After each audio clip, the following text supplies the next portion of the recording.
Muy buenas noches, abogado Carlos Brusón. Mario Reyes le saluda. En este video hablaré sobre un tema en particular, y es acerca del sistema penitenciario ecuatoriano. ¿Es acaso el sistema penitenciario ecuatoriano un centro de rehabilitación o un depósito de seres humanos?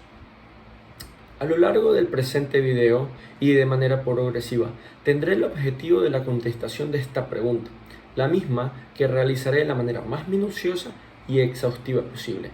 Porque si bien es cierto, el sistema penitenciario ecuatoriano no es simplemente un instrumento que sirve para que el castigo o pena pueda lograr interponerse de manera efectiva, cumpliendo sus funciones, sino que a través del mismo proceso el sistema penal complementa dichas funciones alcanzando una función resocializadora o de rehabilitación.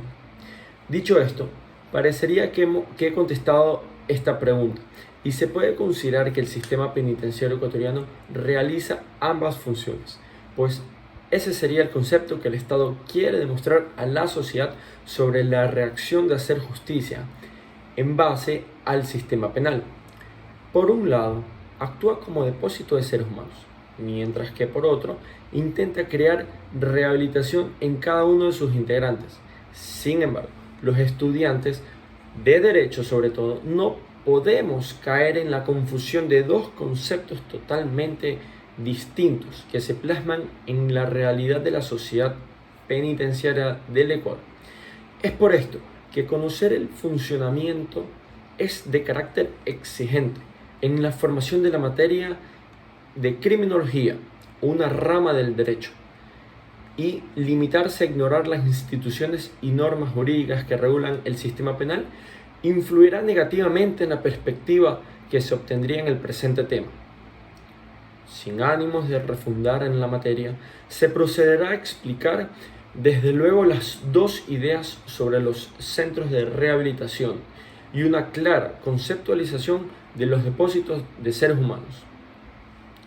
La cárcel es el producto más claro de un sistema penal, o en otras palabras, vendría a ser su representación más visible y física, mediante la cual se puede observar sus aspectos positivos o negativos, que desde luego, si fuesen positivos, habría más cantidad de privados de libertad que cumplan su condena y no reincidan en un corto tiempo, o asimismo conocer las marcas negativas y la verdadera situación de los centros penitenciarios o de rehabilitación.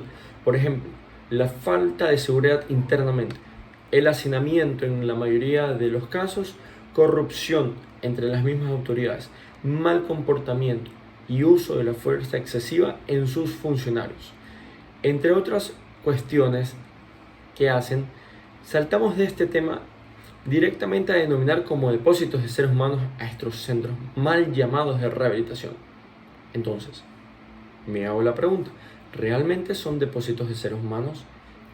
A mí sí, tal como la basura termina en un tacho y posteriormente en una fosa común. Asimismo, una persona o delincuente, pero que físicamente sigue siendo humano, se termina de desmoldar y se va perfeccionando negativamente.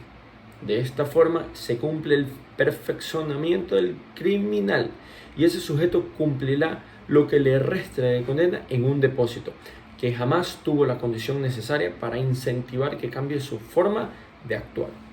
No tuvo la capacidad de apelar la sensibilidad del reo a través de programas resocializadores o prácticas interpersonales. Concluyendo de esta forma, en que el problema no es cómo actúen los funcionarios de las cárceles ecuatorianas, sino que viene desde arriba, desde la apreciación del sistema penal como tal. Pues se expresó anteriormente, la cárcel es solo el producto tangible y visible del sistema penal ecuatoriano y de la mayoría de los países. Es por esto que a continuación realizaré un comentario acerca de una idea para fomentar una cultura abolicionista penal, como rechazo al sistema carcelario y su ineficaz accionar rehabilitador en los presos ecuatorianos. Se iniciará con una frase de Michel Foucault en su libro Vigilar y Castigar, pues es uno de los precursores de esta escuela penal a la que me estoy haciendo referencia. Y dice a continuación: la prisión fabrica delincuentes. A fin de cuentas, son útiles en el dominio económico y político. Los delincuentes sirven. Michael Foucault. Al tener claro estos conceptos de abolicionismo penal, se podrá tener ideas de cómo fomentar una cultura que en Ecuador no se practica. Existen corrientes abolicionistas que, lejos de la necesidad del castigo y encarcelamiento de los presuntos delincuentes, encajarían en la sociedad. Es por esto que el criterio dado está basado principalmente en las doctrinas de quien mencioné, Foucault y Niels Christie, quienes coinciden en la eliminación de las cárceles, pues es el lugar de perfeccionamiento criminal y además ser un lugar carente de sentido donde el imputado pierde su personalidad y capacidad de resocializarse. Sin lugar a dudas, una persona que ingrese a una cárcel no saldrá con las mismas habilidades, intelecto, audacia y superará límites que en su mente antes no hubiese imaginado. Finalmente, me hago la pregunta: ¿qué necesitamos para eliminar la cárcel o por lo menos disminuir la cantidad de delitos que se consumen al día? Por supuesto que la parte económica influye mucho. La creación de empleos. No se puede controlar a la delincuencia con más policías. No. La delincuencia se la contrarresta con la creación de empleos. El poder punitivo versus la delincuencia simplemente va a crear más problemas, más sangre en las calles y más robos.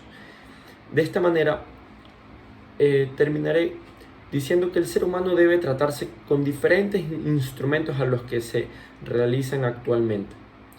No digo exactamente que se elimine el COIP. Quizás se lo pueda editar y crear un código conciliatorio para las penas. Es por esto que termino diciendo que los criminales no le tienen miedo a las cárceles. Es más, se sienten cómodos dentro de ellas. Es por esto que el Estado debe hacerlos útiles. Los presos no sirven. Muchas gracias.